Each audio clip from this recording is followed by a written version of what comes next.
Selamat sahabat Satu Pena dan kreator era AI dimanapun Anda berada. Senang sekali saya Amelia bisa kembali menyapa di program Ngobrol Bareng Kreator. Ini adalah program persembahan dari Perkumpulan Penulis Indonesia Satu Pena bekerja sama dengan kreator era AI atau KAI untuk kita sama-sama mengenal para kreator yang menggunakan asistensi AI untuk berkarya, untuk menuangkan gagasan dan ide-ide mereka. Dan pada episode kali ini hadir seorang penulis ternama sebetulnya yang juga baru-baru ini melahirkan dua buah buku yang dibantu dengan asistensi AI. Tokoh ini juga terkenal dengan puisi-puisinya yang sangat puitis, begitu ya. Dan kita akan membahas lebih jauh mengenai proses kreatifnya dan bagaimana dia beradaptasi dengan AI di tengah perkembangan zaman untuk bisa berkarya. Siapakah dia, Abang John? Ya, Amel, ini Amel menyebutkan penyelenggara apa wawancara ini makin panjang ya, makin susah disebutkan. Kumpulan penulis satu pena dan komunitas kreator era AI. Ya. Ya. Nah, tamu kita ini sangat istimewa. Ini kawan dekat kita juga, tapi dia mempunyai sejumlah kelebihan yang harus ditampilkan di sini. Namanya Ahmad Gaus ya. Dia pernah kita ajak ngobrol dalam program ngobrol bareng penulis. Kali ini dia sebagai kreator. Karena Bro Gaus ya sudah menggunakan AI dalam berkarya, terutama dalam membuat buku. Kalau membuat puisi, katanya puisi AI jelek ya. Nanti kita bahas. Apa kabar, Bro Gaus? Alhamdulillah baik, Bro John, Amel, makasih sudah mengundang saya di sini. Ya, saya mengundang dan pakai seragam hitam-hitam nih kita semua ya. Oh ya betul. Ya, Kayaknya kurang gembira nih Bro Gaus. ya saya agak tegang karena tadi kucing saya hilang, cari-cari Oh, nggak ketemu. Nggak Uh, taunya dia lagi tidur di kolong mobil orang. kurang kasih sayang. Apakah dia kesepian kayak buku Bro Gaus Ya, yang saya bangun AI? kesiangan. Biasanya dia kan saya kasih makan pagi-pagi tuh, tapi tadi saya bangun kesiangan, mungkin dia marah, kesal, jengkel, terus ninggalin saya. hmm. Dan jadi kesepian. Iya, Kesepian adalah judul buku Gaus yang ditulis pakai AI. Nanti kita akan bahas. Pertama, kita akan menanyakan dulu pada Bro Gaus, mengapa akhirnya barangkali ya dia kompromi dan minta bantuan pada AI untuk menulis buku. Bukankah seorang penulis itu harus menuliskan pikirannya, perasaannya dalam kertas, mesin ketik, komputer, tidak pikiran orang lain atau tidak pikiran pihak lain termasuk AI.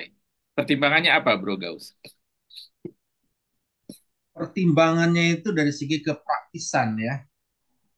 Karena AI ini kan satu perkembangan teknologi yang tidak bisa kita tolak.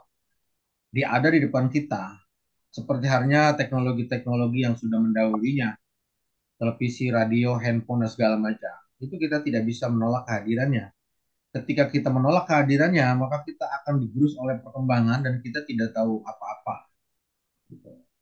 AI pun seperti itu. AI sudah ada di depan kita beberapa tahun terakhir, dan saya kira sebagaimana halnya seluruh teknologi, pada mulanya kita mengalami resistensi.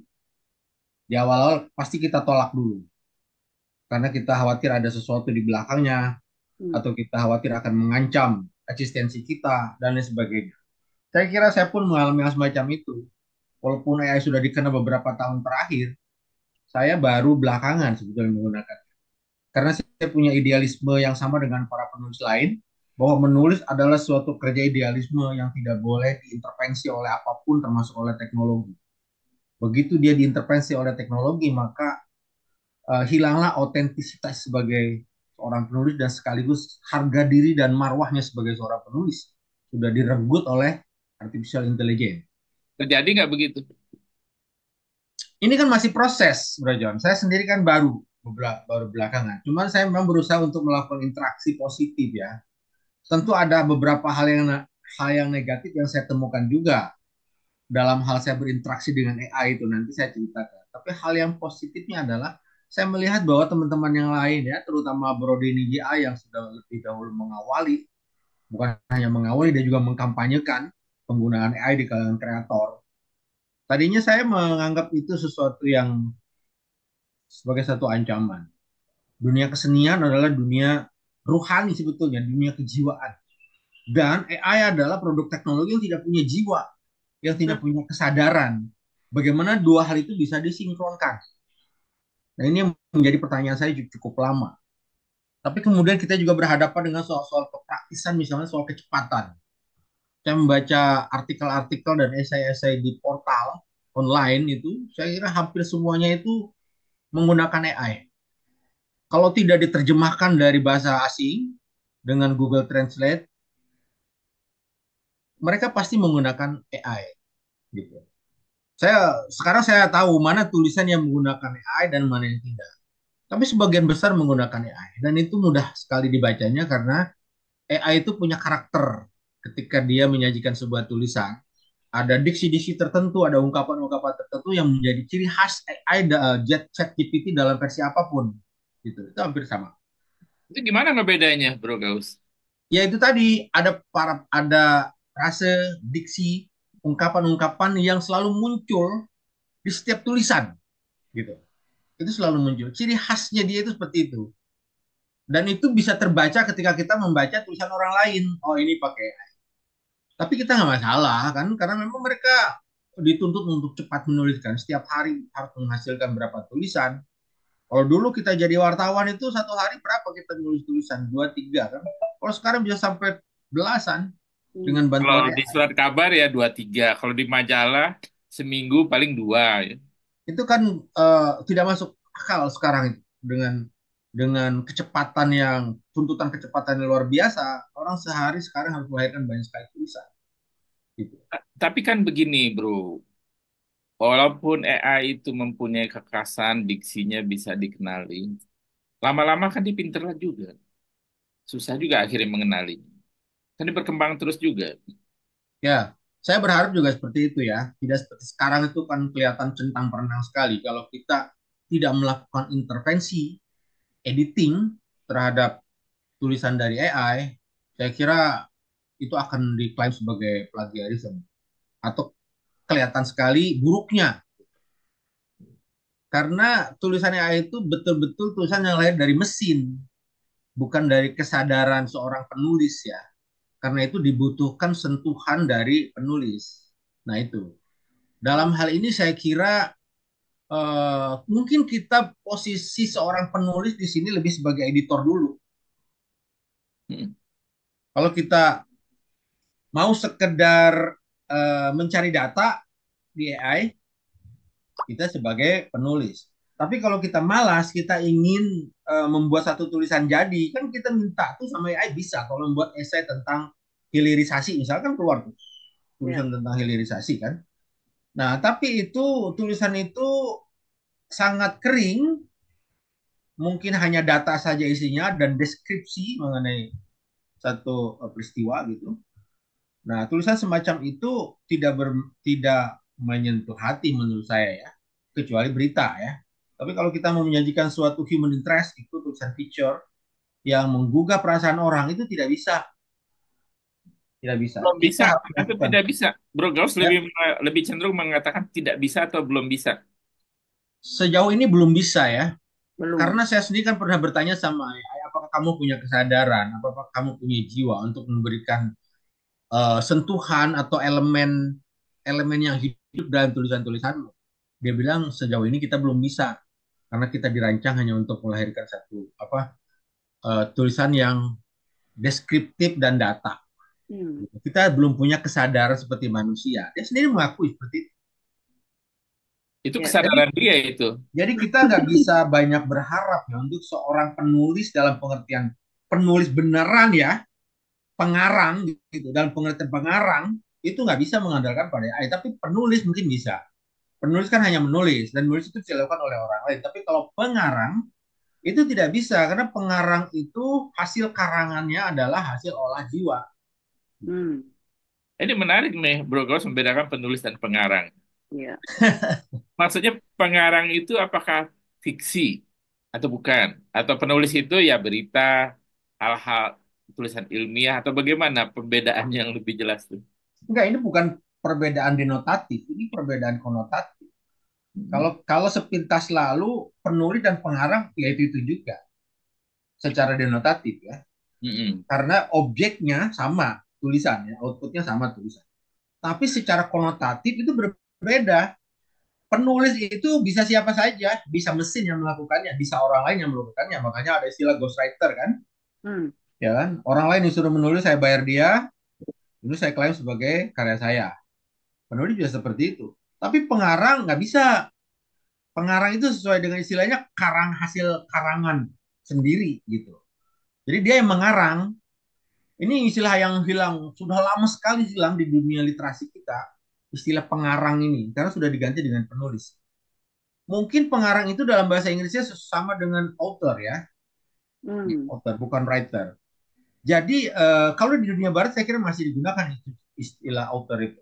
Tapi di Indonesia istilah pengarang itu sudah lama menghilang dari dunia literasi. Sebenarnya mungkin nggak hilang-hilang juga, cuma pengertiannya berbeda. Generasi Amel misalnya ya, milenial.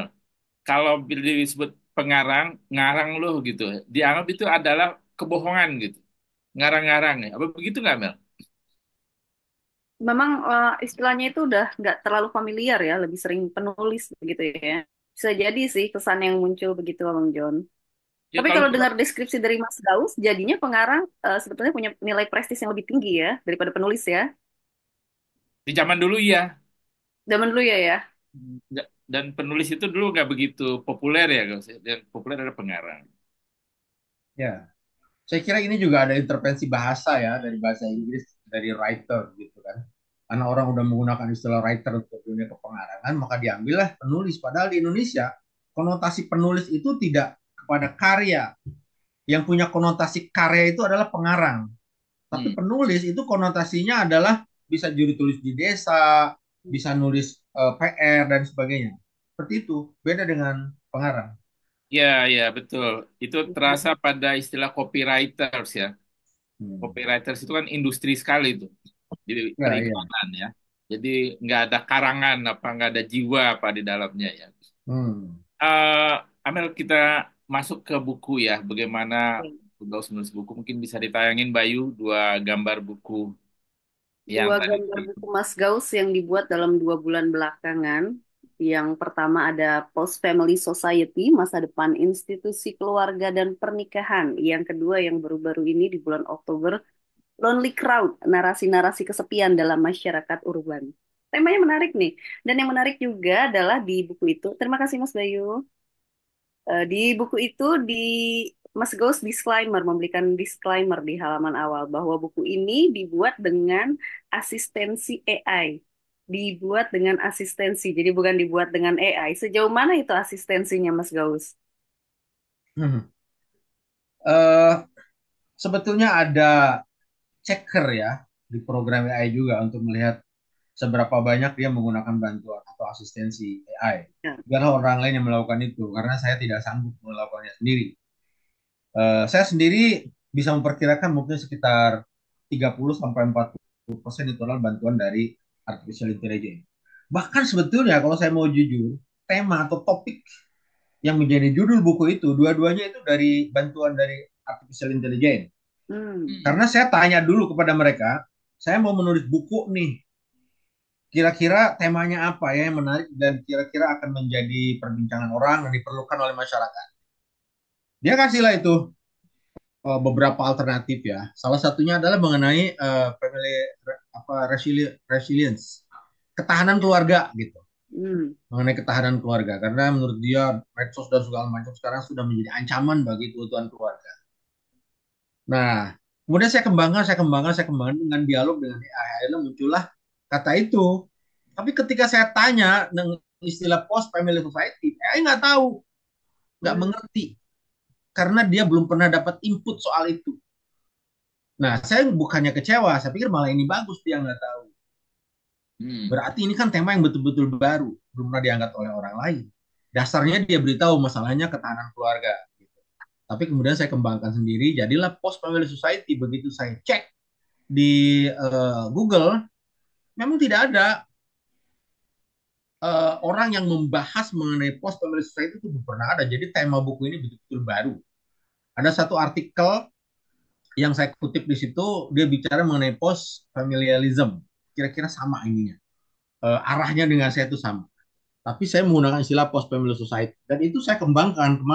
Kemana arahnya? Arahnya adalah kepada concern yang menjadi perhatian banyak orang sekarang tentang banyaknya anak-anak muda yang memilih untuk tidak menikah, untuk memilih menjadi jomblo dengan pilihan yang sangat rasional, dengan pilihan yang visioner. Berbeda dengan dulu, kalau orang dulu menjadi jomblo itu karena takdir, nasib.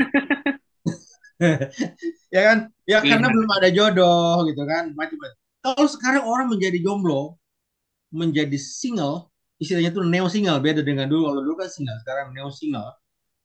Dia memang memilih secara Hmm. sadar untuk jangka waktu yang panjang, bahkan sampai seumur hidup.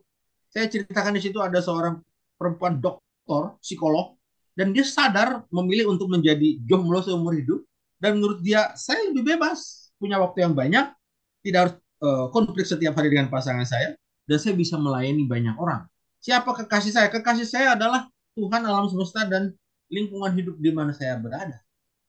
Menurut saya Itu itu satu dokter itu, ideologi baru. dokter itu important kali ya, Dok? Enggak, perempuan ini, Dia perempuan, artinya ya dia psikolog. apakah dia kehidupan seksualnya normal? Wah, jangan tendensius begitu. Nah, maksud saya kan ini soal disebut bahwa dia kekasihnya adalah Tuhan alam semesta. Itu kan pernyataan-pernyataan melabui realitas psikologis dia ya. Ya, saya tidak mau masuk, tidak bisa masuk. Kita tidak bisa masuk ke wilayah motif ya, itu kan sangat pribadi sifatnya. Tapi apa yang tampak dari apa yang dia katakan itu adalah tentang dedikasi dia untuk kemanusiaan, apa namanya, sehingga dia memilih untuk menjadi jomblo seumur hidup. Gitu. Ya kan ini adalah buku ilmiah ya. Bukan? Menurut saya gini, pendekatannya ilmiah kalau saya baca ya. Ya ada kutip sana, ahli sini, ahli sini gitu kan. Gitu kan ciri-ciri buku ilmiah antara lain ya. Nah, kalau misalnya kita menemukan fenomena seperti itu, tentu saja ada teorinya ya, dan ada motif dari masing-masing orang itu. Mungkin di penelitiannya nggak ada ya. Nah, makanya saya menanyakan, tapi kalau misalnya ya, banyak juga di barat sana orang hidup berbahagia dengan pasangannya gitu. Jadi orang-orang yang memilih tidak berpasangan itu mungkin pengecualian, walaupun trennya naik. Tapi saya nggak mau diskusi soal konten lah, ini bukan wilayah Hmm. kita ya. Ya. Kita balik ke ini, ke topik bagaimana cara menulis bukunya gitu. Nah, tadi Bro Gaus mengatakan bahwa AI itu mengatakan post family society itu tidak dikenal dia. Padahal kalau menurut keterangan Bro Gaus tadi bahwa fenomena itu ada ya di barat.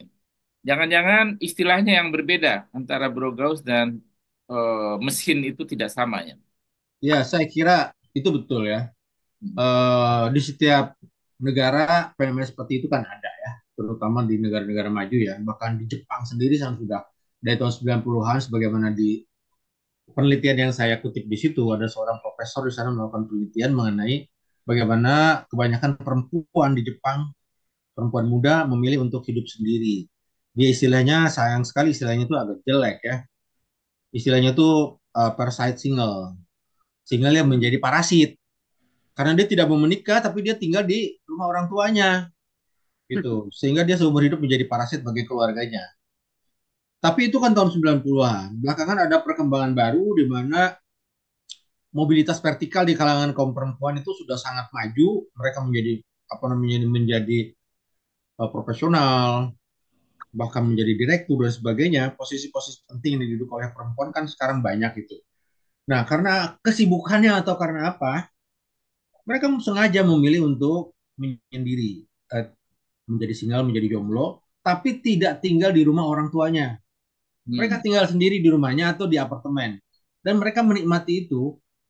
Saya kira di belakang itu juga ada terselip ideologi feminisme ya, untuk sebagian orang. Karena tatanan keluarga atau struktur keluarga atau sistem keluarga itu buat mereka adalah sebuah penindasan yang sampai sekarang belum selesai isunya.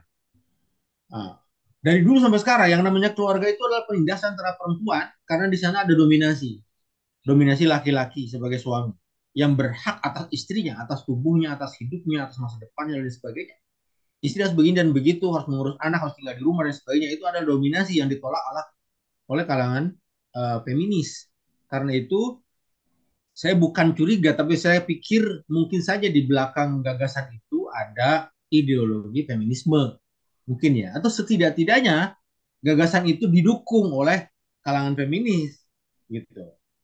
Tapi itu hal yang wajar kayaknya kalau Bro Gauss ngambil sampelnya Jepang dan negara-negara Asia ya.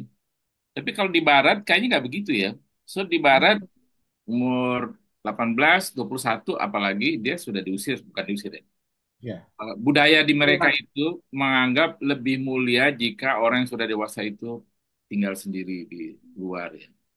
Kalau di Jepang kan enggak. Dia makanya dikatakan parasit bagi famili dia ya. Dia hmm, tidak tidak keluar, tidak menikah, tapi dia hidup di nempel di keluarganya. ya, Oke, yang kita diskusikan sebenarnya bagaimana Gauss menulis. Tadi kan udah di awal itu menarik ya. hmm, Bahkan mencari judulnya aja tanya pada AI. Mm. Nah, hmm, setelah Bro Gauss mendapatkan judul atau atau tema yang lebih sempit gitu ya tentang lonely atau post family society, eh, lalu apa yang Bro Gauss lakukan? Ini sudah ya. mendapatkan judul ya. Langkah berikutnya apa? Ya sebetulnya saya masih berdialog dengan AI ya, misalnya dalam penentuan outline kan dia sendiri yang menawarkan apakah Anda memerlukan outline untuk buku Anda. Saya bilang ya dengan senang hati. Terus dia kasihlah outline itu Mm. sampai ke Oh, sana. Sampai ke sana dia bersedekah itu, beramal jariah itu. Waduh. Jadi saya tidak bisa tolak ya. Saya itu lihat outline buku apa outline tulisan? outline buku. Oh, permintaannya memang dari awal sudah buku ya? Enggak, dia yang menawarkan, apakah Anda memerlukan outline untuk buku yang Anda mau buat? Saya bilang, ya, saya dengan senang Mm. hati kalau mau membuatkan. Dia buatkan Oh. outline bukunya itu. Nah, tapi lagi-lagi kan, karena dia kasih judulnya itu ketahanan keluarga, akhirnya outline-nya sesuai dengan apa yang ada rancangan dia kan. Nah, Ya. itu tidak ada di dalam imajinasi saya. Mm. Menurut saya itu terlalu akademik, terlalu apa namanya, riset mind gitu. Jadi saya pikir ini tidak cocok dengan buku saya karena saya mau membuat buku yang populer. Pendekatannya itu sosiologis tapi populer. Jadi saya kira ini bukan buku ilmiah, Bro John. Hmm. Oke. Kalaupun di sana ada data, di sana sini ada argumentasi, ada diskurs ya, ada diskursus, ada perdebatan, tapi saya agak eh, apa namanya itu nggak enak kalau dibilang buku ilmiah. Kajian lah ya, kajian ya. Boleh dibilang kajian populer. Karena Ya. memang saya juga memilih menggunakan bahasa yang populer juga. Gitu. Bahkan ada cerita-cerita. Gitu. Nah itu, setelah saya dikasih outline, saya rombak sendiri. Kemudian beberapa outline itu saya tanyakan ke apakah kamu bisa membantu saya membuat memberikan data-data mengenai outline ini. Dia kasih juga tuh. Dia kasih juga Baik data-data aja. dia kasih. Nah, saya nggak tanggung-tanggung juga. Nah, terima kasih atas data-data yang Anda berikan. Apakah Anda bisa meringkas Mm. buku ini yang Anda sebutkan itu? Misalnya the future of family in America. Tolong Anda buat ringkasan. Dia buatkan ringkasan. Segitu baiknya teknologi. Dia buatkan ringkasannya. Nah, bukan cuma itu. Kalau kita pakai apa namanya platform ChatGPT Ask AI, dia bahkan memberikan apa semacam konfirmasi atau disclaimer ya bahwa dia bilang tulisan ini didasarkan pada buku-buku ini disebutkan sama dia dan tingkat kebenarannya mencapai 95%. Mm. Sampai begitu dia menyebutkannya. Jadi dengan Kebenarannya, aman, kebenaran ini maksudnya adalah data yang dikasih sama dengan di buku itu. ya data yang dia sajikan di dalam tulisan itu menurut dia 90% benar. Oh, ini Dia menurut bilang, AI juga 90%-nya, Bu, bukan ya menurut menurut menurut browser. AI juga, Oke. menurut AI juga.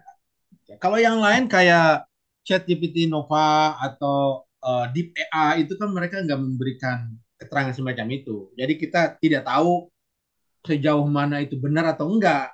Karena kan ada beberapa kalau kita cek and recheck itu banyak yang salah juga data-data dari AI itu. Jadi benar-benar kita mata seorang editor, feeling seorang editor tuh diperlukan banget ya. Misal contoh kecil aja. Saya pernah minta bantuan dari ChatGPT Nova itu. Saya bilang saya minta apa namanya dibuatkan daftar puisi-puisi yang bagus yang bicara mengenai senja gitu kan. Hmm. Dibuatlah sama dia.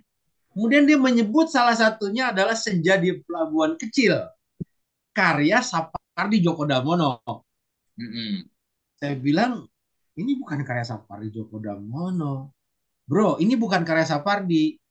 Senja di Pelabuhan Kecil itu karya Khairil Anwar. Dia minta maaf. Oh ya, saya minta maaf atas kekeliruan saya. Nanti saya akan perbaiki. Sampai begitu. Lama-lama kita Berarti bisa minta duit sama dia. salah Dia kita input minta. data juga terjadi ya di Ya. ini ya, di Jadi AI ada ya. lagi di buku Post Pemilih Society itu ada data mengenai Gandhi kan, Mahatma Gandhi. Jadi orang-orang tokoh-tokoh dunia yang melakukan selibat gitu, yang tidak menikah. Hmm. Dia sebutkanlah Mahatma Gandhi. Seingat saya Mahatma Gandhi itu menikah. Bukan hanya menikah tapi juga punya anak. Saya cek di Google, betul Mahatma Gandhi itu menikah dan punya anak. Sehingga saya tanya balik, saya bilang kamu kasih informasi saya salah. Mahatma Gandhi itu menikah dan punya anak. Tapi jawabnya lucu sekali, kata dia, iya dia menikah dan punya anak. Tapi setelah itu dia memilih hidup selibat sampai meninggalnya. Kan ngeles dia. Jadi dia ngeles, tapi ngelesnya pinter nggak kebayang gitu di kepala saya tidak kebayang sampai begitu ya. Dia mengambil kesimpulan sendiri. Jadi di buku itu Mas Gauss memposisikan sebagai apa? Sebagai penulis kah? Sebagai pengarang kah? Atau sebagai editor? Nah ini kan yang pernah saya wacanakan di grup kreator kan. Saya tanya apakah ada dasar hukum bagi sebuah karya yang dihasilkan oleh AI kemudian kita klaim sebagai ciptaan kita. Nah, Hmm. itu ada yang jawab tuh Pak Dokter apa gitu memberikan pasal-pasal hukumnya. Ternyata tidak ada. Sampai sekarang belum ada dasar hukumnya untuk dijadikan pegangan.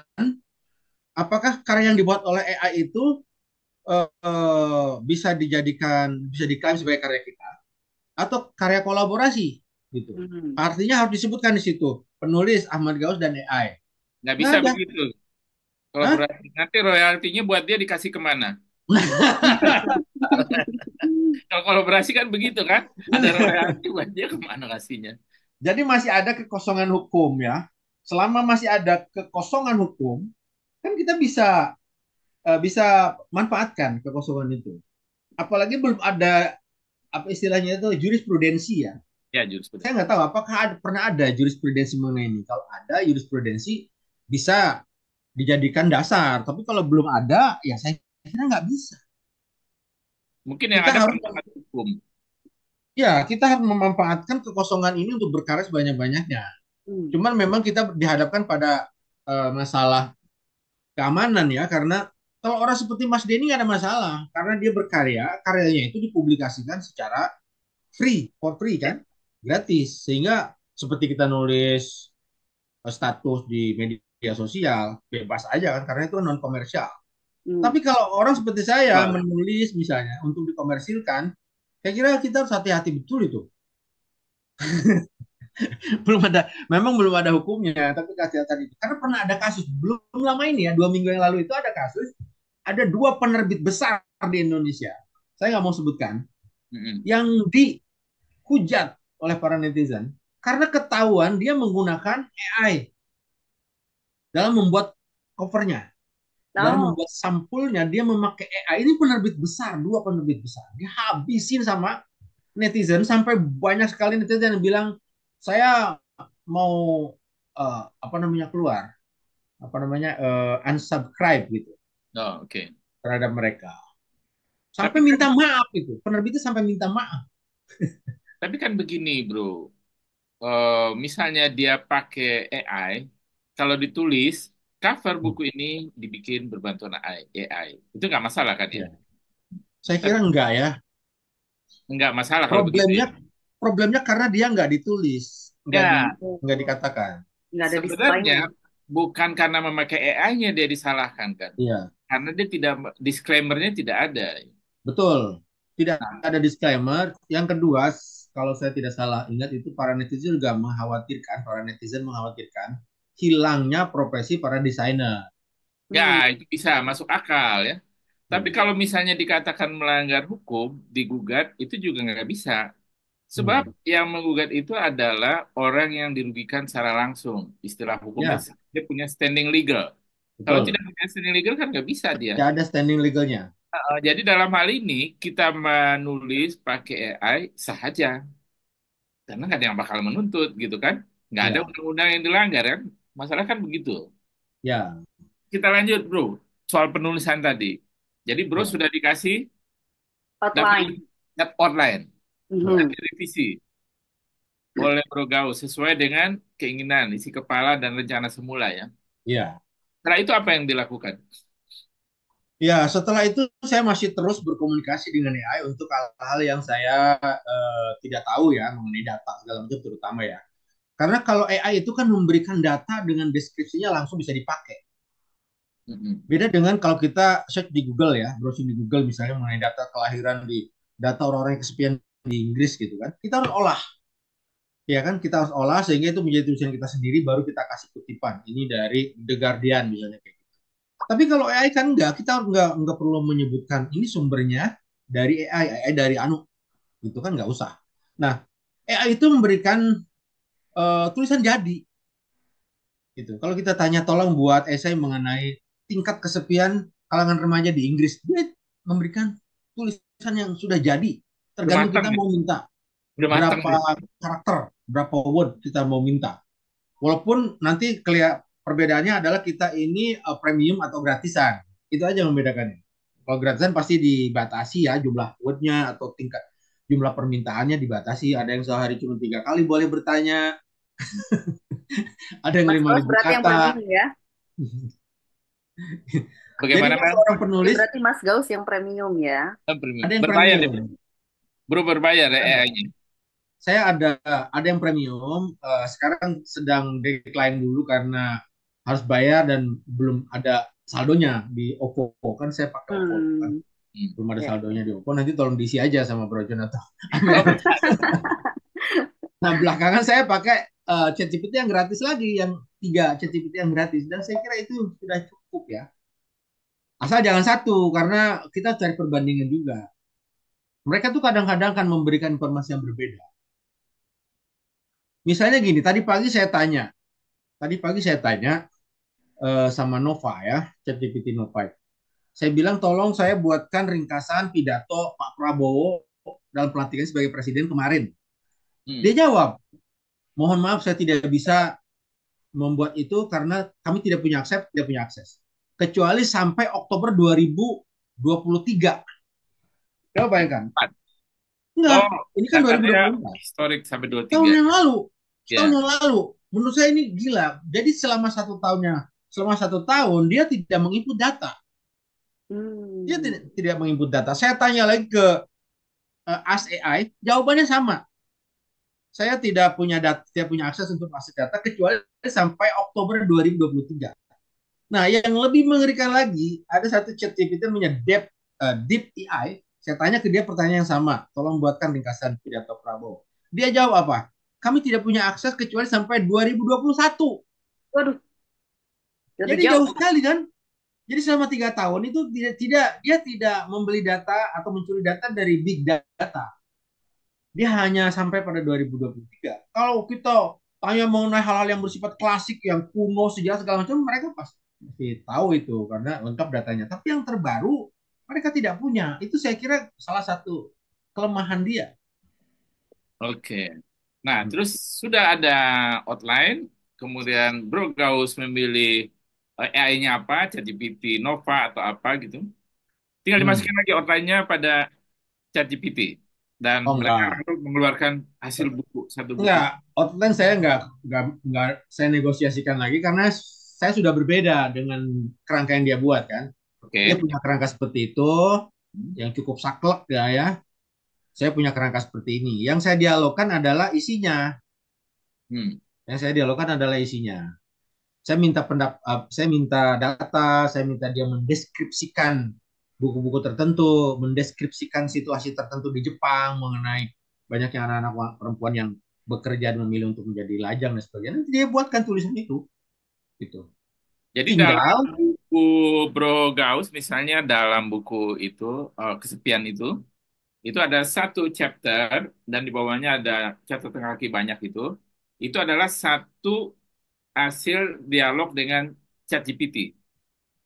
kalau itu bukan dialog langsung ya, jadi dia menyajikan sebuah tulisan, Oke, tapi kan dia tidak memberikan sumbernya, ya. tidak memberitahu kita sumbernya, karena dia kan nyambil dari mana-mana kan, diolah melalui apa namanya proses mesin jadilah tulisan seperti itu. Nah, untuk memperkaya, menambah dengan sumber lain, data lain. Maka ketika dia bicara misalnya soal tingkat kesepian, anak-anak muda milenial lebih daripada orang dewasa, maka saya carilah itu di internet dengan browsing di Google. Saya tanya, Mundur lagi nih. Bro, sini Google kan masa lalu itu masih dipakai, bro. ya itu hanya untuk melengkapi data aja.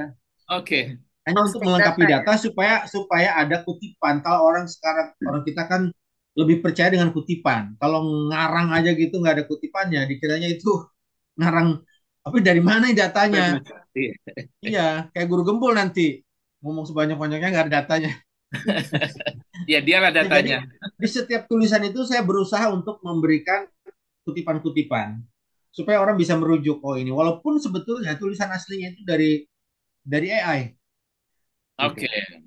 Tapi kalau Bro Gauss pakai Bing ya, itu di bawah catatan kakinya dikasih dan kutipannya dikasih. Setiap item itu yang Ya, kita klik, dia kasih datanya, kasih linknya. Jadi lebih akurat, kita bisa langsung cek ke ya link. ada model-model ChatGPT yang memberikan data, tapi juga tidak terlalu detail. Ya, Hmm. misalnya kayak Ask AI itu dia memberikan data. Ini tulisan ini bersumber dari buku ini. Gitu. Tapi dia tidak beritahu kita di mana terbitnya, tahun berapa, kemudian halaman berapa yang diikuti. Dia nggak kasih tahu, secara global aja. Oh gitu.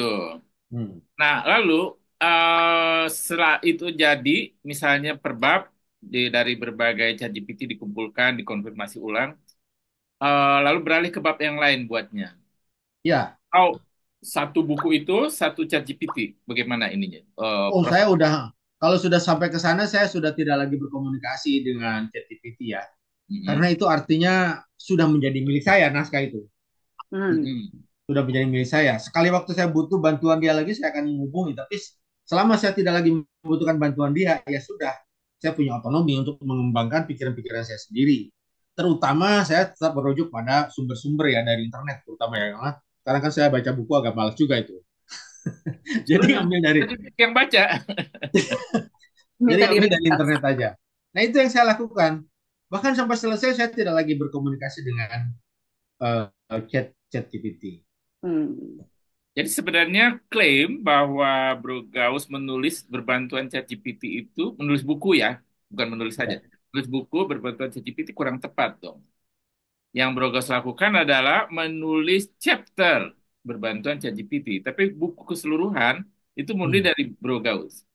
Nah, karena itu saya bilang kalau ada yang bisa melakukan deteksi, cek seberapa persen hasil dari ChatGPT dan seberapa persen porsi punya saya, itu saya kira bagus sekali ya.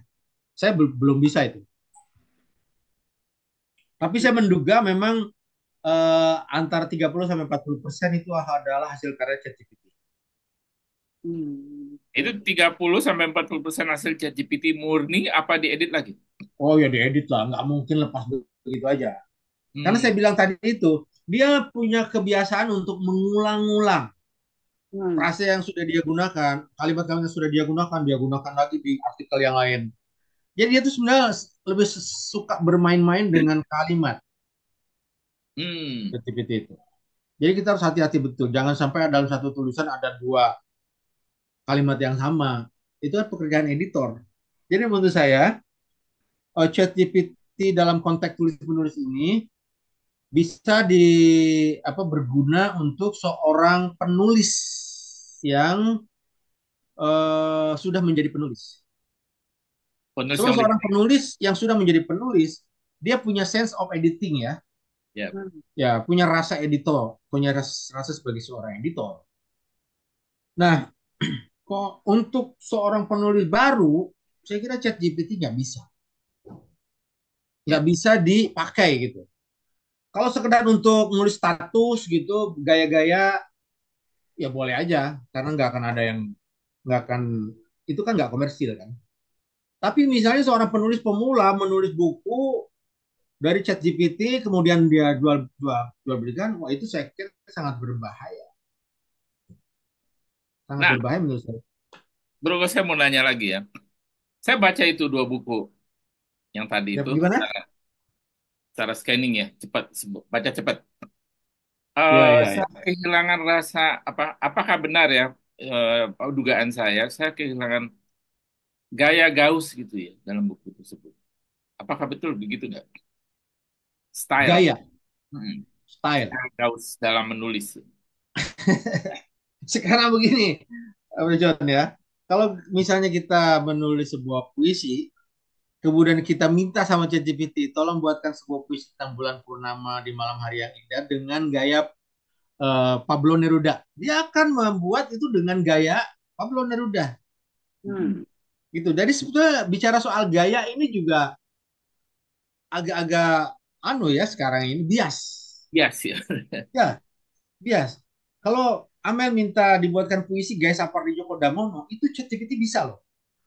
Sebatas mengenai gaya ya, bukan jiwa. Ya, Walaupun nanti kalau kita begini kita maksud saya.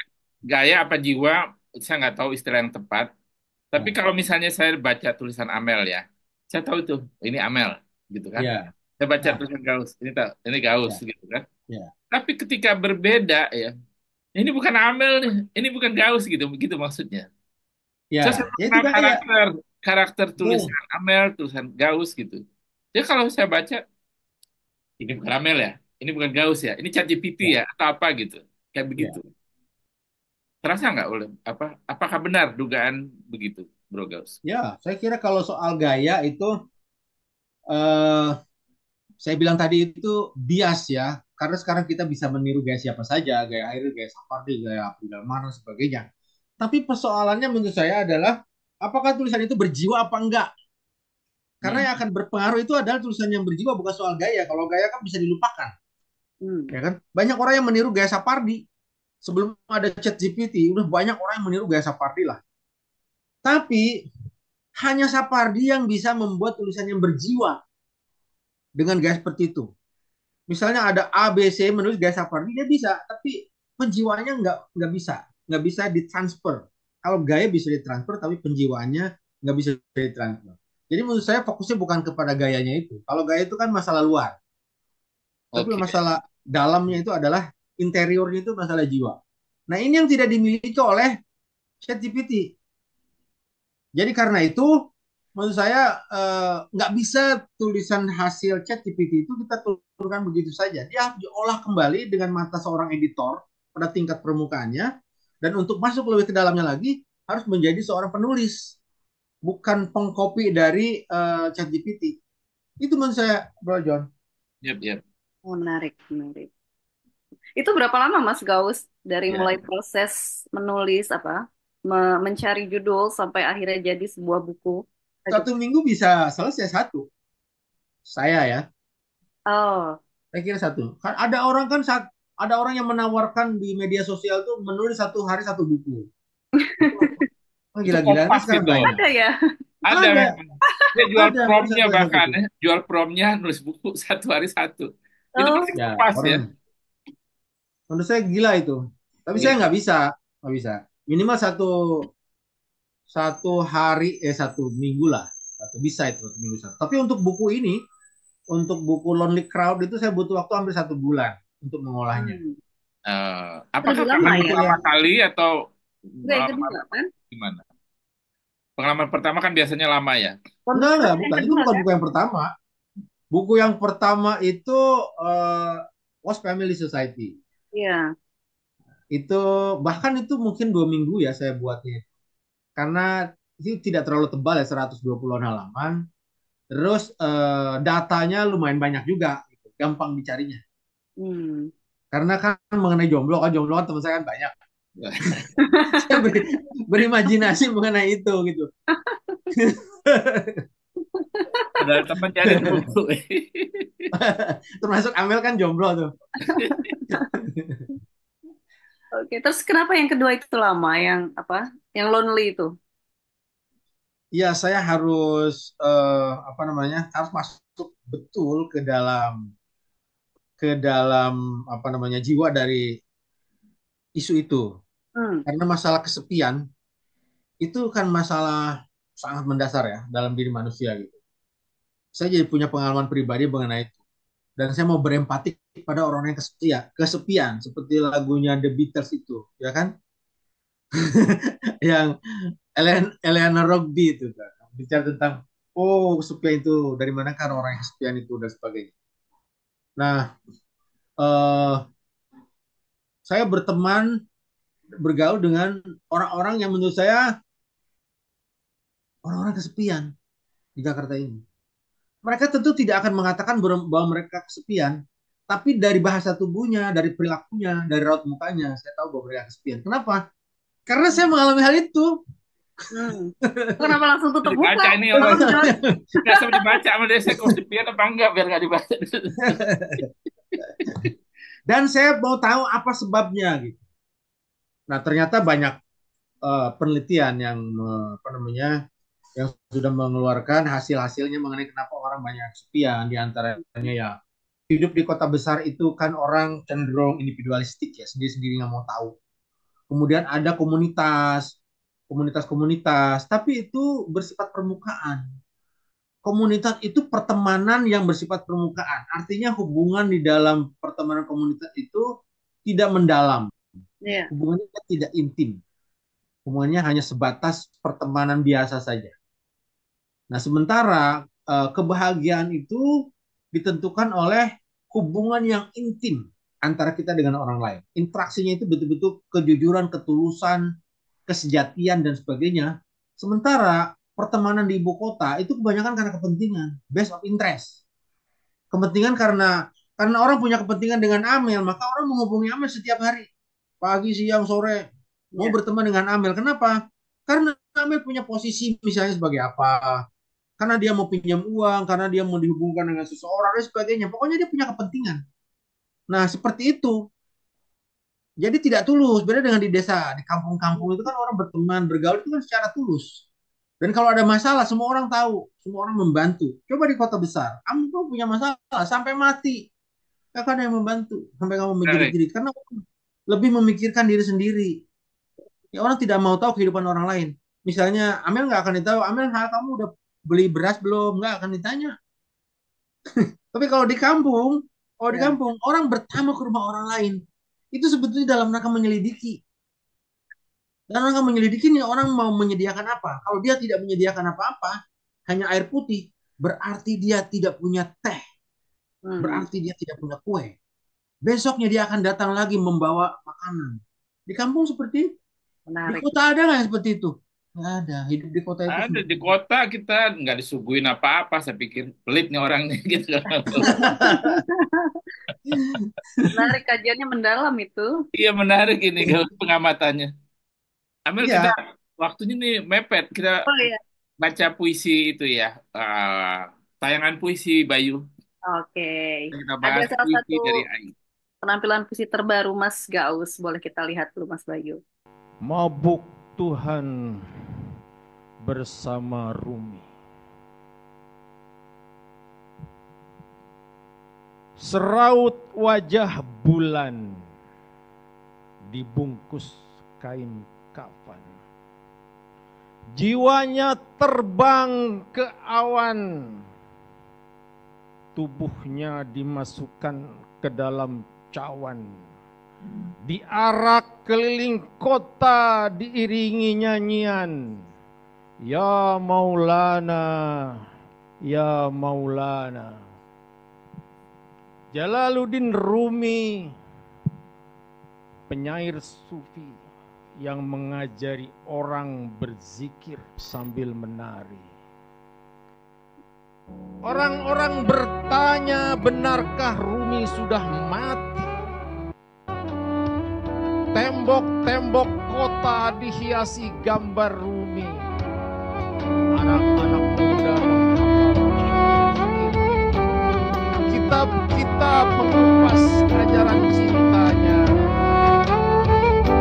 Siapa sebenarnya dia?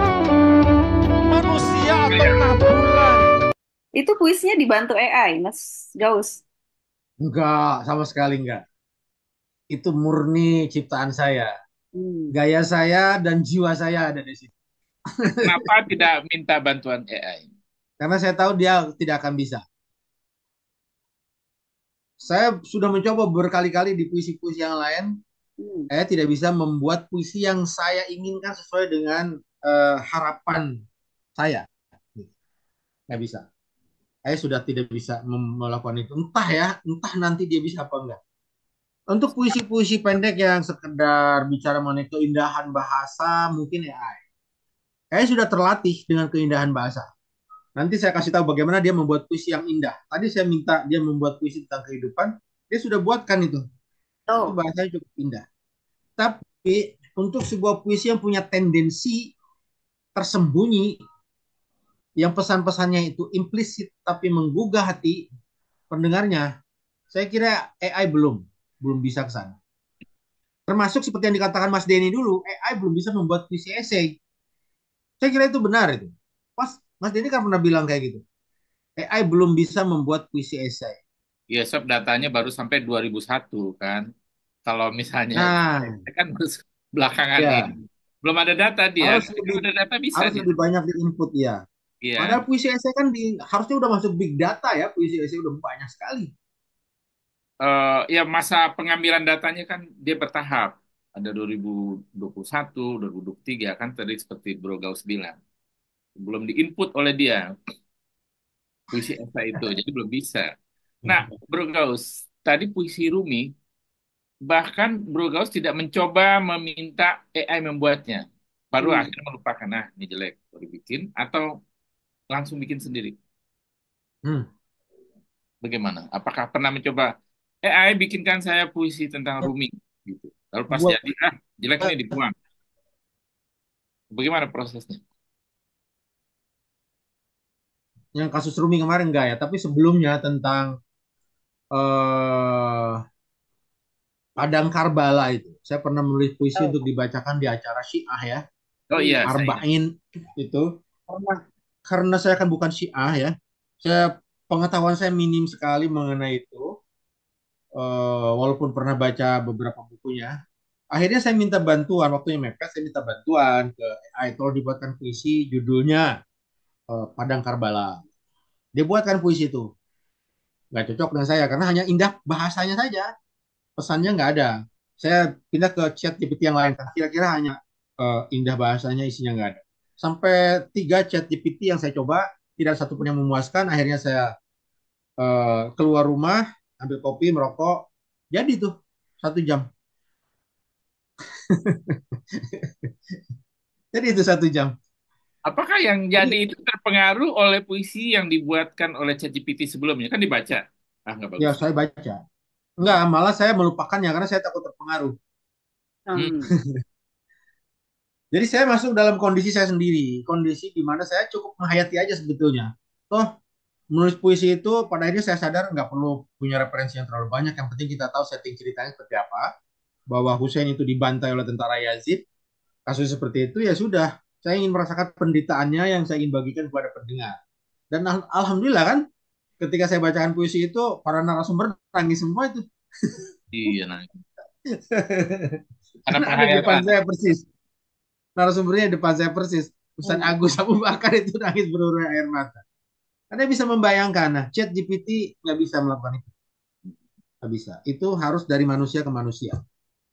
Jadi sampai Bro Gauss pada kesimpulan ChatGPT tidak bisa membuat puisi dengan baik. Sejauh ini tidak bisa. Sejauh ini tidak bisa. Tapi kalau kata-kata bagus bisa. Bisa, karena itu, tapi itu bisa menipu ya. Hmm. Dalam pengertian begini, orang yang baru mengenal dunia tulis menulis dihadapkan pada ChatGPT, dia lahirkan tulisan seperti itu, dia akan terpukau karena dia merasa ini hebat sekali, bagus sekali. Nah, akhirnya dia menjadi penulis instan. Dia menjadi seorang apa namanya? Ya, dia bukan penulis sebetulnya. Nah, ChatGPT tidak bisa melahirkan penulis. Penulis itu lahir dari kesadaran sendiri melalui pelatihan yang cukup lama. Dia menjadi penulis. Kalau orang sudah menjadi penulis, dia menggunakan ChatGPT itu bagus menurut saya. Kalau kita minta puisi pada ChatGPT, tapi puisi itu bertema ya, misalnya soal Arba'in, pertempuran di Karbala gitu ya, Ya. akan kecewa hasilnya ya, karena mungkin pengetahuan kita lebih luas. Tapi kalau kita minta ChatGPT menulis puisi senja yang indah hari ini gitu, Hmm. digambarkan situasinya, apakah itu tidak lebih baik? Bagaimana perbandingannya? Jangan-jangan tadi yang Bro Gauss tolak ChatGPT Karbala itu karena pengetahuan Bro Gauss lebih jauh lebih dalam dibanding yang disajikan ChatGPT. Tapi kalau kita minta ChatGPT menulis puisi tentang senja yang indah hari ini, gitu, mungkin dia lebih bagus. Apakah begitu?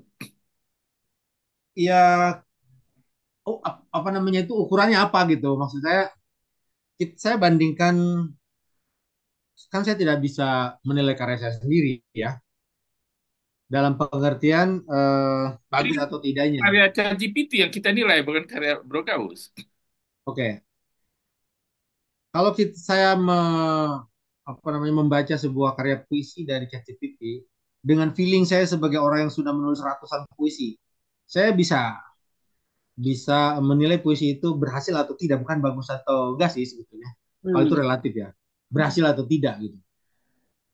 Kalau puisi itu berhasil, saya kira itu cukup lah, nggak masalah gitu.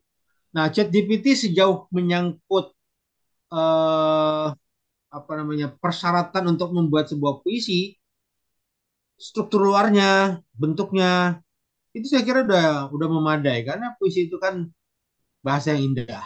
Itu aja udah cukup. Kalau mau memenuhi syarat bahasa yang indah, bisa disebut sebagai puisi, maka ChatGPT sudah bisa disebut sebagai penyair. Hmm. Penyair Kita, ChatGPT. kita manusia nggak bisa nih akhirnya belum jadi penyanyi. ChatGPT udah ya. Kalau gitu kan masih ini ya Mas Gauss ya, kita masih meraba-raba ya. Boleh dong dicontohin kalau misalnya dengan AI menggambarkan puisi itu, yang singkat aja kira-kira. Puisinya, puisi karya AI. Maksudnya saya harus bacakan puisi karya AI ini. Ya, coba Mas Gaus dengan apa? Dengan menuliskan puisi berbantuan AI lalu di apa dibacakan apa sependek yang bisa dibacakan gitu. Biar kita Ya, lihat perbedaannya.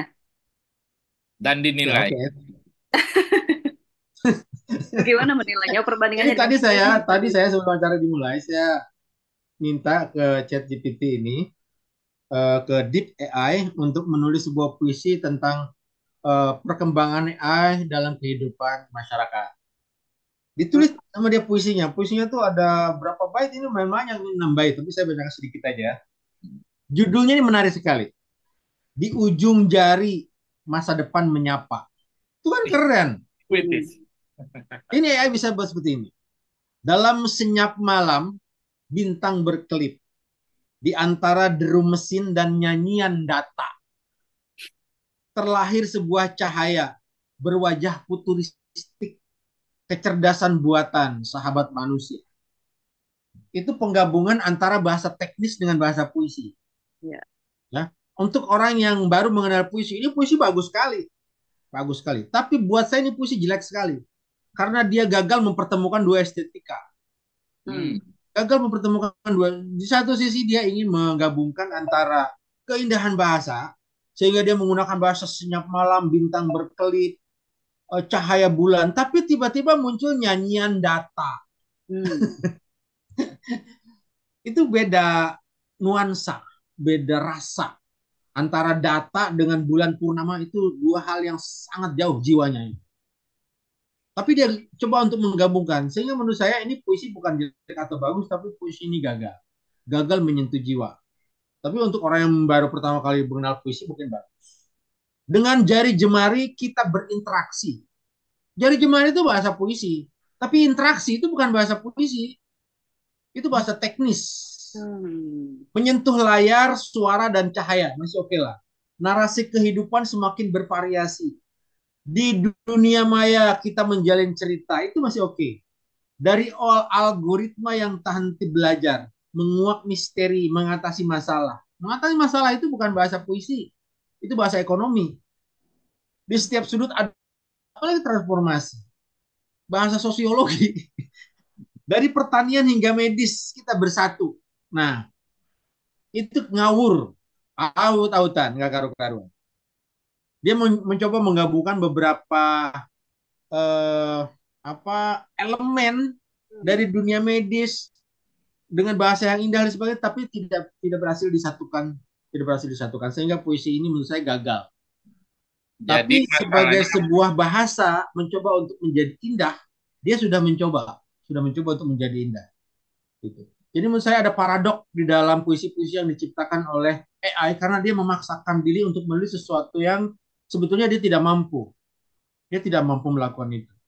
Kalau saya tanya dia, tolong buatkan puisi tentang rembulan malam. Dia akan menulis puisi bagus sekali dan pasti berhasil. Karena dia tidak harus berpikir tentang teknologi, tentang dunia medis, tentang dunia kehidupan sosial. Dia tidak harus menggabungkan beberapa data di situ. Dia hanya bicara tentang keindahan bulan purnama. Itu pasti hasilnya bagus sekali. Pasti bagus. Saya pernah mencoba itu. ini ada algoritma di dalamnya ya tadi ya. Ada data, ada algoritma, ada wajah manusia masa Asik. depan disebut futuristik, ada Jadi transformasi. apakah itu namanya masalah diksi, Bro? Ya, masalah apa? Diksi. Diksi. Oh, Jadi bukan. Kalau masalah diksi, kalau apa puisi artificial intelligence selalu gagal dalam hal diksi. Karena dia mengungkapkan kata-kata yang kekinian, Akademis. interaksi, algoritma, apa yang tidak ada dalam puisi sebelumnya itu kan. ya itu memang aneh. Lebih baik dia buatkan itu sebagai catatan kaki. Itu Jadi puisi esai masih nanti kita dia. tolerir kan, karena ada catatan kaki gitu. Jadi puisi esai. Jadi Tapi kalau kata transformasi, data, futurisme masuk ke dalam tubuh puisi, itu menjadi aneh menurut saya. Itu memaksakan diri dia. Jadi memang diksi, persoalan diksi itu betul, karena yang akan mempengaruhi rasa itu adalah diksi. ya. Ya, sebuah tulisan yang bagus itu adalah tulisan yang seperti musik, mengalun seperti musik, apalagi puisi. Nah, kalau kita mendengar musik, itu kan kita nggak mau berhenti, ya kan? Bahkan kita gedein volumenya, bahkan kita ngikutin, ya kan? Gimana orang mencarinya dari yang bernama rupiah. Itu kita ngikutin tuh kan. Itu lagu Rhoma Irama Rupiah tahun 70-an. Kita ngikutin terus. Kenapa? Karena dia musik. Nah, Ya. tulisan yang bagus itu seperti musik, dia mengalun gitu. Apa yang menentukan? Yang menentukan adalah pemilihan diksi. Ya. Nah, itu gagal. AI itu tidak bisa dia memilih di mana meletakkan diksi yang benar, dengan memilih diksi yang benar. Itu AI itu gagal. Jadi AI dalam hal ini saya kira dia harus berlatih kepada Jamal, Bro Agus. Harus kasih pelatihan itu, memilih bagaimana membuat puisi yang indah dan benar. Pelatihan diksi pada AI. Ya. Oke. Kemudian gini, Gaus, saya merasa ya, baca buku Bro Gaus tadi, ini kita kembali ke buku ya, bukan puisi.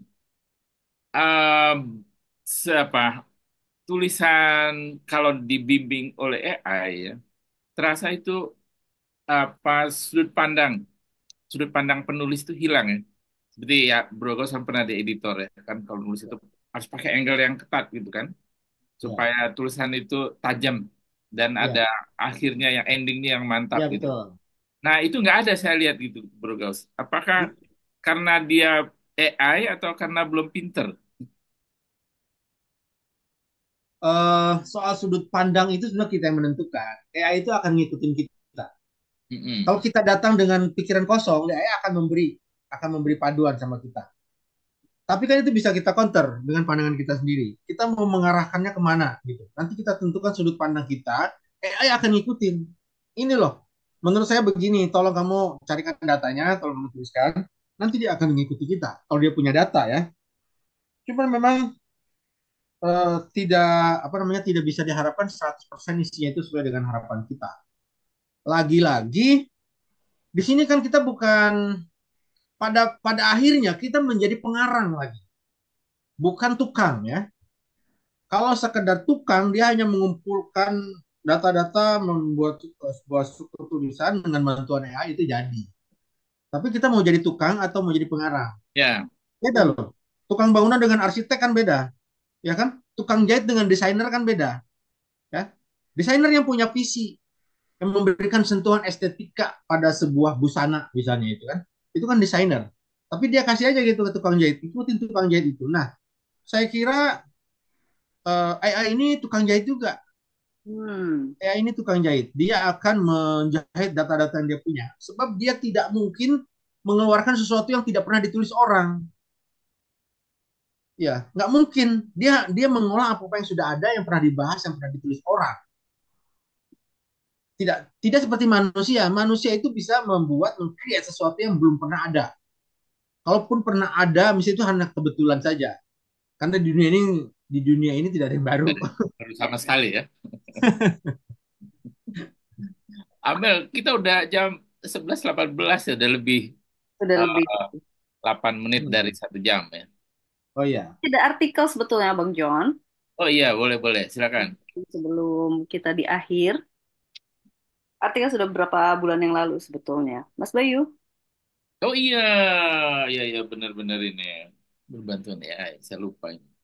Oke, ini di bulan Agustus lalu Ahmad Gaus luncurkan 10 video pemikiran Denny JA tentang agama di era AI. Sebetulnya ini mengenai buku yang sebelumnya ya, atau gimana nih Mas Gaus? Ya, ini buku tentang pemikiran Mas Denny itu tahun 2022 atau 2023 ya, lupa saya. Hmm. 22. 2022 akhir. 22. 2022 akhir, awal tahun 2023 itu mulai didiskusikan di beberapa kota gitu. Karena itu ini bukan buku AI ya. Tadi ada AI kalau nggak salah tulisannya. Era AI. Dan agama di era AI. Ya, oh ya betul. Tadinya mungkin di era Google ya. Mm-mm. Pertama ini buku didasarkan pada pemikiran Denny JA, bukan didasarkan pada AI. Nah, pemikiran Denny JA tentang agama di era Google gitu. Tapi kemudian di situ ada era AI karena memang bersisian ya Google dan AI. Tapi saya berharap nanti akan ada buku sendiri mengenai AI karena dia sangat spesifik, berbeda dengan Google. Nah, yang saya mau komentari itu apanya, teknisnya atau isinya? Eh, Yes. so- Soal videonya itu juga berarti Mas Gaus sekarang beradaptasi bukan hanya di tulisan atau bagaimana di video juga. Oh iya Ibarat dong. kiai, ibarat kiai ini Bro Gaus bukan hanya berdiri di mimbar, sekarang juga di YouTube gitu dakwahnya. Ya, kalau kita ngikutin semua tren media sosial sekarang kan kita harus ikut semua kan, harus punya akun di mana-mana gitu. Itu kan capek sekali. Akhirnya kan kita tidak bisa berbuat apa-apa. Saya ini kenapa saya bisa melahirkan 2 buah buku? Sebetulnya saya ada 5 buah buku, tapi yang Hmm. 3 itu pakai nama orang lain dengan AI ya. Ya, Kenapa saya bisa menulis buku-buku itu? Itu karena saya tidak main medsos beberapa bulan. Saya Oh. tidak aktif di Twitter, tidak aktif di Facebook, tidak aktif di Instagram, tidak aktif di mana-mana. Karena saya fokus ke buku. Kalau saya setiap hari kayak orang-orang, harus bikin status, harus posting ini itu, saya nggak akan bisa nulis buku. Coba tanya deh orang-orang tiap hari aktif di Twitter, di Facebook, di mana-mana. Nggak akan berkarya itu. Kecuali Denny JA. kecualian ya, Din. Denny JA media sosial, tapi setiap hari dia nulis. Dan tulisannya selalu bagus. Ada nggak orang seperti itu? Kan nggak ada. Kalaupun ada, jarang sekali. Tidak ada orang yang punya dedikasi waktu sedemikian rupa seperti Dini GR. Dia punya kesibukan yang banyak sekali, tapi dia posting di media sosial juga. Tapi dia menulis juga dengan tulisannya sangat bagus. Itu jarang sekali orang seperti dia. Saya tidak bisa. Kalau saya mau menulis buku, itu saya harus nonaktif semua media sosial. baru saya bisa. Nah, sekarang saya merambah ke audiobook itu juga kan karena Mas Denny. Mas Denny itu kan orang yang sangat update ya. Kita semua kalah saya kira dengan Mas Denny soal itu. Termasuk soal AI aja kalah. Mas Denny lebih dulu daripada kita semua. Padahal seharusnya penulis itu paling update. Dalam segala hal tuh penulis paling update. Tapi Mas Denny yang di usianya di atas Amel, di atas saya, itu justru paling update gitu loh. Dan dia sekarang yang mempromosikan apa namanya AI kreator di mana-mana. Iya. Saya kira itu bagus ya. Cuman saya sendiri ingat pesan dia satu hal, pesan dia bilang, Bro Gaus keren, kata dia. Waktu saya memberikan buku Lonely Crowd, itu komentar dia gitu, keren bro, sangat produktif. Sekarang ini berkat ada AI, kata dia, kita mudah sekali menulis buku. Yang susah itu adalah mencari pembelinya. Padahal kita Itu sedang betul, berhadapan dengan pembeli buku tadi tuh ya. itu betul, itu betul bro. Iya. Jangan kira mudah. Kalau dulu begitu buku kita terbit, kita dapat 10% langsung dari penerbit pada saat itu. Pada Hmm. saat itu, sekarang enggak. Ya kan, sekarang siapa yang mau? Kalau kita mendapatkan buku, kita harus sebar di mana-mana, orang beli, baru kita dapat buku. Amel tahu nggak? Setelah 3 minggu saya buku edarkan di ratusan, di puluhan grup WA, yang isinya ratusan, Ya. bahkan ribuan, yang beli cuma dua. Oh, Siapa yang kan itu? Yang beli cuma dua, itu pun teman-teman sendiri. Teman baik ya. Kesian nih nggak ada yang Itu beli. pun teman baik. Itu pun teman baik. Jadi dari ribuan orang itu ternyata hanya dua orang yang beli. Ya, dari mana? Satunya 45.000, kali ini cuma 90.000. Dulu kalau saya menerbitkan buku, hari ini buku saya terbit, besok saya diundang oleh penerbit tanda tangan. Anda dapat royalti 10% dari total royalti yang sudah kami apa namanya sudah kami rancang. Misalnya saya nulis buku nih di Kompas ya. Buku itu terbit 3.000 eksemplar misalnya 3.000 eksemplar, kemudian harga buku itu 50.000 misalnya kan. Nah, itu royalti totalnya kan 150 juta, ya kan? Nah, saya dapat 10% itu kan 15 juta. ya. Kalau buku itu laku semua. Nah, royalti awal dibayarkan 20%. Itu artinya saya dapat 3 juta. 3 juta. Kan lumayan itu. Buku terbit dapat 3 juta. Nah, sekarang buku saya sudah 3 minggu beredar, hanya dapat 90.000. 100.000 pun enggak. Itu sudah saya titip di apa namanya marketplace loh, di online shop Oh, marketplace. Jadi aneh menurut saya. Jadi betul ironi. kata Mas Denny, menulis buku sekarang gampang. Bahkan semua orang bisa melakukannya. Yang susah itu adalah menjualnya, mencari pembelinya. Soalnya Karena itu juga saya pikir gampang. bagus juga kalau Mas Denny, Mas John, satu panel lah punya inisiatif membuat toko buku besar sekali, ya, apa shop online shop khusus untuk buku-buku digital. Sekarang belum ada. Udah kita kan Sekarang sudah buat di kios satu pena. ya itu kan bekerja sama dengan toko buku lain. Kalau satu pena punya toko buku sendiri khusus menjual buku-buku digital, itu belum ada seperti Amazon, belum ada di kita. Ya. Ya, ya. Kecil-kecilan mungkin ada, tapi yang besar dikelola oleh satu Sebenarnya pena Bro belum. Gaus, menulis buku sekarang mudah. Menjual buku juga mudah melalui online shop. Yang susah adalah orang yang mencari pembelinya. Menjualnya mudah lah ya. Di online shop. Mencari pembeli, mencari Tempatnya pembelinya. ada, pembelinya belum datang. Dan saya membayangkan kalau kalau kalau prediksi Mas Dini Jaya itu benar, kedepannya sebetulnya akan lebih buruk keadaannya buat penulis. Karena semua orang nanti akan menulis buku. Siapa yang mau membeli? Siapa yang mau membeli buku? Ya, Ya Ya. kan? Ini harus diantisipasi. Jangan sampai anggapan itu benar bahwa kehadiran AI itu mematikan penulis, mematikan para seniman. Itu bisa benar loh, itu bisa terwujud. Kalau sampai itu terjadi, itu tanggung jawab satu pena. Oh iya dong, satu pena yang apa namanya itu menjadi payung besar para penulis. Karena iya. penulis itu ratusan, bukan ratusan lagi, ribuan di seluruh Indonesia. Payung besarnya adalah satu pena.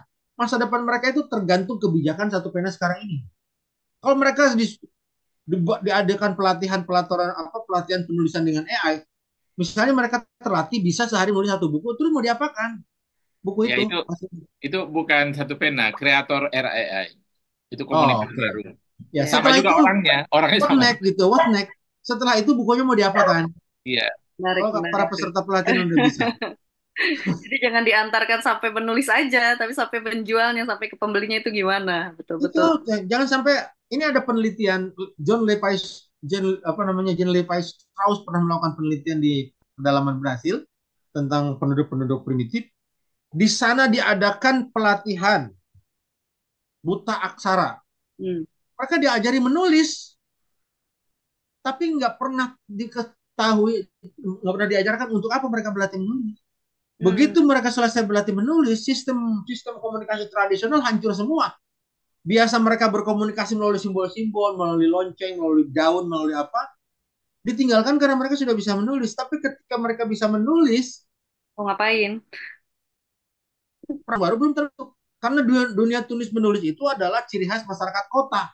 Mereka mau bekerja di kampus, mau bekerja di rumah sakit, di apotik, di pemerintahan, itu baru perlu dunia tulis menulis. Tapi untuk di perkampungan buat apa? Gitu. Nah, jangan sampai nanti kreator teman-teman kayak gitu juga. Harus prediksi masa depannya. Jangan Menarik, menarik, menghancurkan hidup para penulis ya. menarik ya, Tuh, menarik. peringatan dari Bro Gaus. Yang sudah mengalami 3 bulan bukunya laku 2. Ini kesedihan yang kita gembirakan ya. Kan kita sedih mestinya, 3 bulan laku 2. Tapi kita Iya. ketawa-ketawa. Oh. Oke, Amel. Oke, menarik Mas Gaus. Tapi kayaknya nggak afdol kalau misalnya ngobrol dengan Mas Gaus tanpa mendengarkannya membaca puisi, tapi puisi Ya, yang oh tanpa iya. dibantu AI. Ini buku buku kumpulan puisi saya, judulnya Oh, Senja di Jakarta, terbit tahun 2017 dan pernah diikutsertakan di acara sastra di Malaysia dan Singapura. Senja di Jakarta. Jadi saya bacakan puisi yang berjudul yang pendek aja ya. Ya. yang pendek boleh. Yang penting karya Bro Gaus. Oke, ada puisi pendek nih judulnya Hati halaman 47.